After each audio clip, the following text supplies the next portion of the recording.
भोपाल के district magistrate ने order pass किया है जिसके अकॉर्डिंग बेगरी यानी कि भीख मांगना क्रिमिनल ऑफेंस हो गया है। ये ऑर्डर अंडर सेक्शन 163 ऑफ भारतीय नागरिक सुरक्षा संहिता 2023 के अंडर पास किया गया है। ये ऑर्डर 3 फरवरी 2025 को पास किया गया और ये पहला ऑर्डर नहीं है दोस्तों जो कि भारत में पास हुआ है। इसके पहले इंदौर में 1 महीने पहले सेम ऑर्डर पास किया गया है। इस ऑर्डर के अकॉर्डिंग जो अभी भोपाल में पास हुआ है उसके अकॉर्डिंग भीख मांगना या देना दोनों ही क्रिमिनल ऑफेंस हो गया है और क्रिटिक्स ने इनको बहुत ज्यादा क्रिटिसाइज किया है। उनका कहना है कि ये साफ साफ दिखा रहा है कि सरकार की कमजोरियां हैं, सरकार कुछ कर नहीं पा रही है तो वो अपनी कमजोरियों को छुपाने के लिए इनको क्रिमिनल डिक्लेयर कर दे रही है। आइए जानते हैं इस डिटेल के बारे में। Understanding the Bhopal's new order on criminalising beggary.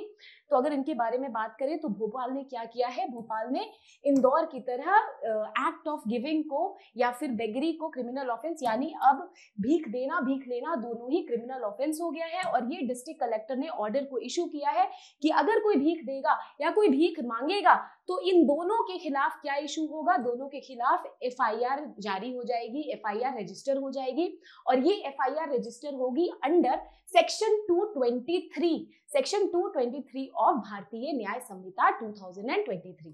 Criminalisation जो है बेगरी की उसको क्रिटिक्स ने बोला है कि ये रिहैबिलिटेशन को नेग्लेक्ट कर रहे हैं, अपनी कमजोरियों को छुपा रहे हैं, गरीबों के लिए कुछ कर नहीं पा रहे हैं तो उनको क्रिमिनल डिक्लेयर कर दे रहे हैं। आइए इसके बारे में जानते हैं। अगर हम prohibition of beggary in Indore and Bhopal की बात करें तो ये जो लॉ है, ये ऑर्डर जो है ये इशू हुआ है अंडर सेक्शन 163 ऑफ भारतीय नागरिक सुरक्षा संहिता BNSS 2023।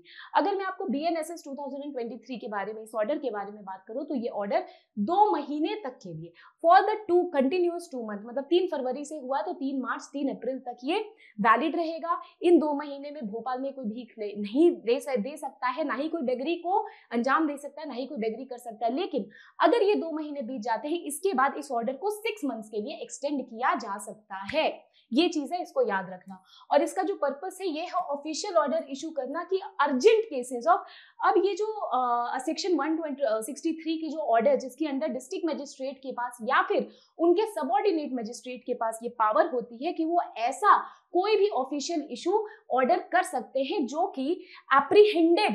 कि किसी एप्रीहेंडेड नुआंस के अंडर हो। मतलब कि अगर मुझे लग रहा है कि इसकी वजह से किसी भी तरह से न्यूसेंस फैल सकता है या फिर किसी तरह से ये क्रिमिनल चीज है, जो कि एप्रीहेंशन है कि इससे कुछ क्रिमिनलाइजेशन या फिर कोई भी क्राइम हो सकती है, तो उसके अंडर मैं ऐसे ऑर्डर को अंजाम दे सकती हूँ, बीइंग द डिस्ट्रिक्ट मजिस्ट्रेट और बीइंग द सबऑर्डिनेट ऑफिसर।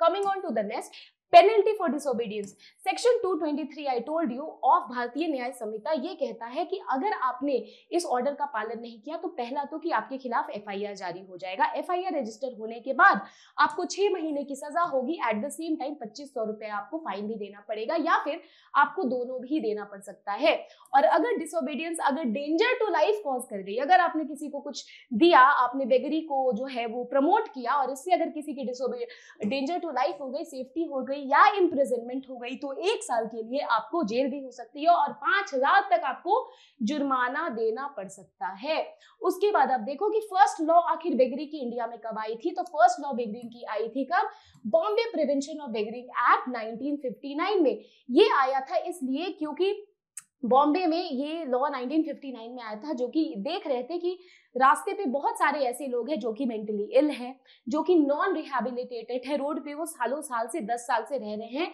उनके लिए आया था कि उन्हें रिहैबिलिटेशन सेंटर में डालना है और वहां पे उस बेगरी को प्रमोट नहीं करना है। और ये जो लॉ थी ये कहीं ना कहीं इंस्पायर्ड थी हमारे कॉलोनियल एरा के लॉ में, जैसे कि बंगाल वेगरेंसी एक्ट या फिर कोचिन वेगरेंसी एक्ट 1943 या फिर बंगाल वेगरेंसी एक्ट 1943, कोचिन एक्ट 1945। अब देखते हैं प्रोहिबिशन ऑफ द 1959 एक्ट, जो कि मैंने आपको बताया। इसमें क्या प्रोहिबिशन है, इन्होंने अथॉरिटी को अलाउ किया कि ऐसे लोगों को डिटेन कर लिया जाए जो कि इनक्योरेबली हेल्पलेस बेगर्स हैं और दोज विद डिसेबिलिटी और मेंटल इलनेस। सड़क पे अगर ऐसे कोई दिख रहे हैं तो इनको रिहैबिलिटेशन सेंटर में डाला जाए और इन लोगों को जो है डिटेन करके आप रिहेबिलिटेशन सेंटर में डाल दो, या फिर मेंटल सिक है तो उनको किसी तरह से मेंटल हॉस्पिटल में डालो, उनका इलाज कराओ। That is basically what anti beggary act of Bombay in passed in the year 1959. Now coming on to the authorized detention in institution, sometimes indefinitely time period, कभी कभी ऐसा होता था कि इसका कोई टाइम पीरियड नहीं है, ऑथोराइज डिटेंशन है, देखा सड़क पे है, उठाया, इनको रिहेबिलिटेशन सेंटर में डाल दिया या फिर मेंटल हॉस्पिटल में डाल दिया। It led to the establishment of detention centre particularly in Mumbai where police could detain individual based on suspicion of beggary. जहां इनको लग रहा है कि ये क्या करेंगे, ये भीख मांगेंगे, ये बेगरी करेंगे, तो इनको क्या कर लेते थे, डिटेन कर लेते थे और पुलिस वालों को ये हक दे दिया गया था। अब इसकी पनिशमेंट क्या होती थी कि डिटेंशन जो होती थी वो 10 साल तक भी हो सकती है अगर आप बेगरी करते हुए पकड़े जाते हो, अकॉर्डिंग टू द 1959 एक्ट। मैंने उनको तो डिटेंशन सेंटर में डाला या फिर मैंने उनको रिहेबिलिटेशन में डाला, मेंटल सिकनेस हॉस्पिटल में डाला, और अगर मैंने किसी को भी बेगरी करते हुए कॉट किया तो उनकी जो डिटेंशन है मैं 10 साल तक बढ़ा भी सकती हूँ। Apart from that Delhi high court ruling, Delhi high court ने 2018 की बात है दोस्तों कि जब ये बेगरी वाली बात आती है तो दिल्ली हाईकोर्ट ने 2018 में बोला कि सरकार अपनी गलतियों को छुपाने की कोशिश कर रही है बेगरी एक्ट 1959 को इम्प्लीमेंट करके, या फिर कोई भी कॉलोनियल एरा का जो भी इस तरीके का एक्ट है, चाहे वो कोचीन एक्ट है, चाहे वो कहीं और का है 1943-45 वाला, सरकार अपनी कमजोरियों को छुपाती है। कैसे छुपाती है? सरकार इनके लिए कुछ कर नहीं पा रही है, सरकार इनको बेसिक एमिनिटीज नहीं दे पा रही है, रोटी कपड़ा मकान नहीं दे पा रही है, तो ये अगर सड़क पे होते हैं उससे सरकार की कमजोरियां दिखती है, सरकार की इनकैपेसिटी दिखती है in addressing the problems of these masses. और तब जब ये फोर्स्ड तरीके से, force compulsive, out of compulsion जब ये भीख मांगते हैं तो इनको क्रिमिनल ऑफेंस भी इसको डिक्लेयर कर देती है, मतलब इनको क्रिमिनल प्रोजेक्ट कर देती है, जो कि गलत है। तो बेगरी जो है वो इंसान बहुत ही फोर्स तरीके से करता है, बहुत ही ज्यादा कंपल्शन में करता है, तो ये किसी तरह का क्रिमिनल ऑफेंस नहीं है। इसको दिल्ली सरकार ने, दिल्ली हाईकोर्ट ने क्या किया था, अपने रूलिंग में डिक्रिमिनलाइज किया था। तो दिल्ली हाईकोर्ट ने स्ट्रक डाउन किया था कुछ सेक्शन इस एक्ट का जो कि अनकॉन्स्टिट्यूशनल बताया था और डिक्रिमिनलाइज किया था बेगरी को। और दिल्ली हाईकोर्ट ने ये चीज कहा था कि बेगिंग जो है वो एक रिजल्ट है स्टेट के फेलियर का कि वो अपने सिटीजन को बेसिक नीड्स नहीं दे पाती है, बट ये इनको जो है but did not remove penalty for causing employing other to beg. इसको अब पेनल्टी जो है, अगर आप किसी को फोर्सफुली, अगर आप किसी को बेगिंग करा रहे हो तो उस पे पेनल्टी जरूर है, लेकिन अगर कोई मांग रहा है कुछ, कोई बेगरी कर रहा है, उसके लिए कोई भी ये क्रिमिनल ऑफेंस नहीं है। ये दिल्ली हाईकोर्ट का रूलिंग था, ठीक है।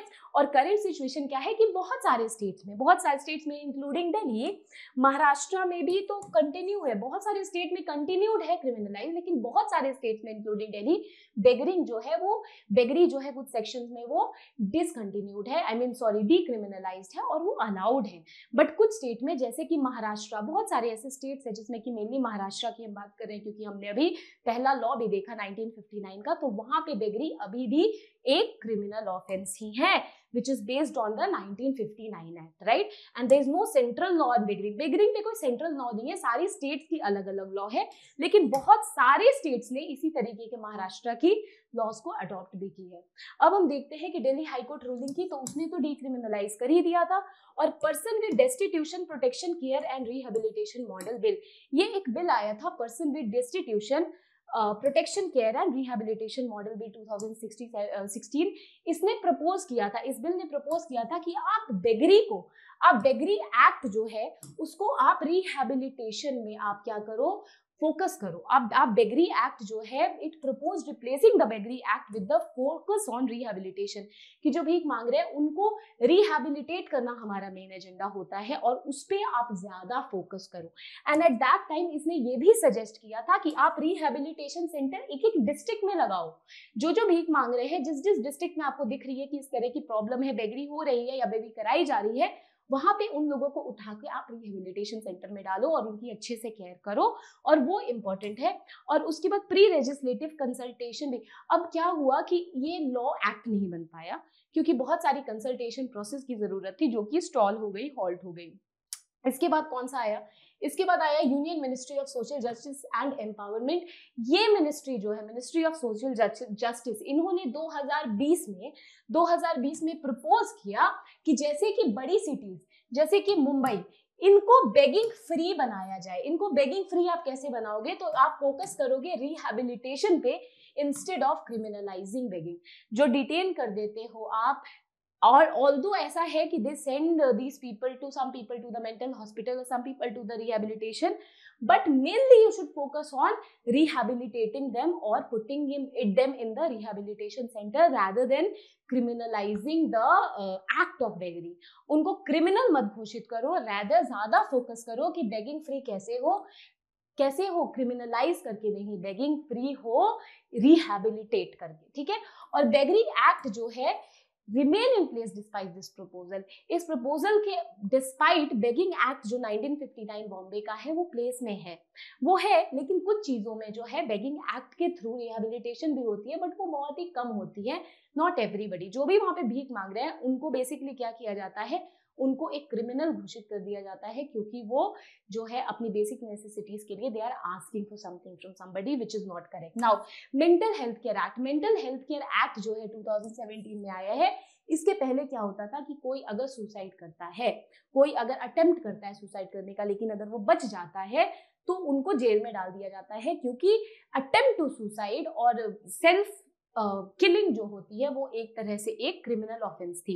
लेकिन अब इस एक्ट के आने के बाद इसको कहीं ना कहीं मेंटल हेल्थ से जोड़ा जाता है और रिहेबिलिटेशन को प्रपोज किया जाता है कि अगर कोई, if somebody is attempting to take his or her life, तो कहीं ना कहीं उनका मेंटल स्टेबिलिटी जो है वो डिस्टॉर्ट हो गया है और इनको रिहेबिलिटेशन की ज्यादा जरूरत है rather than putting them behind the bar. So basically it included the provision for the care and rehabilitation of homeless individual with mental illness. rehabilitation and care की उनको जरूरत है जिनका कि mental illness का प्रॉब्लम है, those found wandering in the community, जो ऐसे घूमते रहते हैं, जिनका कोई नहीं है, उनको आप केयर करो, उनको rehabilitate करो, that is mainly important. So this is also act which can be associated with beggary and which is associated with beggary.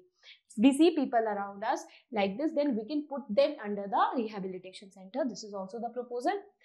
अब ये मेंस का प्रैक्टिस क्वेश्चन है, जो हमने क्वेश्चन डिस्कस किया उसी पे आप इसको अटेम्प्ट करोगे, जो हमने अभी टॉपिक डिस्कस किया। The question says that examine the legal and policy responses to begging in India, focusing on important of Bombay Prevention of Beggary Act 1959 and subsequent reforms like the Persons in Destitution Model 2016. How do these measures reflect the shift towards the rehabilitation over criminalization? आप इस question को जरूर attempt करो। Please post your comment in the post your question and answer in the comment section. We will try to see the answer and give you the review as per your written answer. इसके अलावा if you have any doubt regarding this particular question, you might put it in the comment section, this particular topic. And after that, for more such important and current content related information and video, please do not forget to like Chahal Academy. I will see you soon in the next video. Till then, thank you so much. Bye bye. Take care. Have a great day.